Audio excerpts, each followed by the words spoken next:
Komið sælar og blessaðar, kæru steingeitur.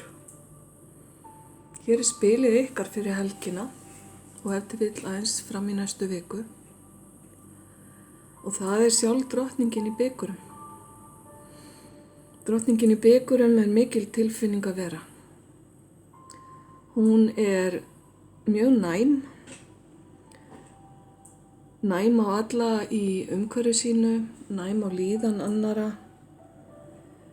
Hún gæti verið skyggn og séð gegnum holt og hæðir inn í aðrar víddir.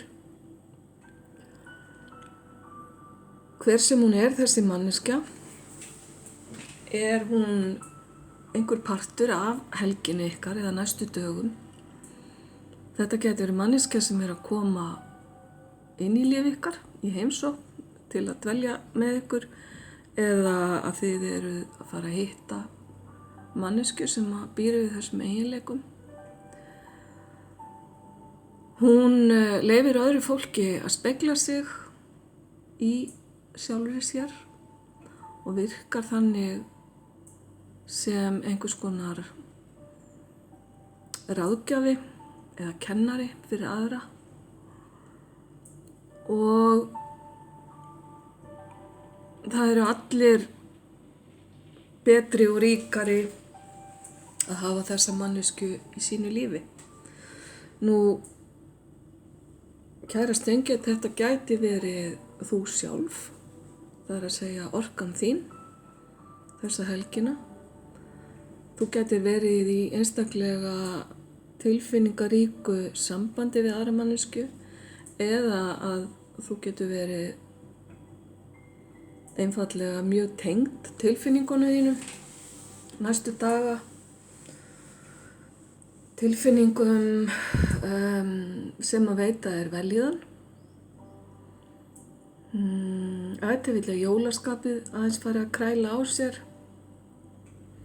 og þú ert að fara inn í tíma þar sem að tilfinningarnar þínar eru dálítið mikið uppi við og jafnvel í hámarki.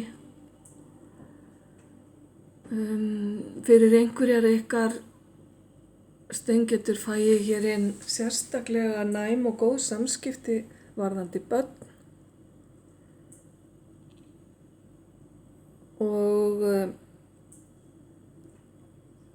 stjarnan sem lýsir hérna fyrir ofan hana segir mér að það séu góðar fréttir á leiðinni til ykkar, kæru steingeitur, sem að gætu valdið þessum góðu tilfinningum.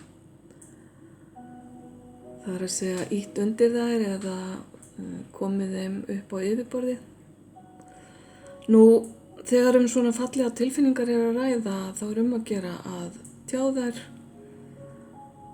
og láta þá sem að þér þykir vænt njóta góðs af þeim. Þetta verður góð helgi samkvæmt þessu spili og ég vona það svo sannarlega steingeitur góðar. Það er einn varnagli hér á að vegna þess hve þessi kona er næm og annað fólk sækir í að fá að spegla sig í henni, þá þarf hún alltaf að gæta sín á að setja skýr mörk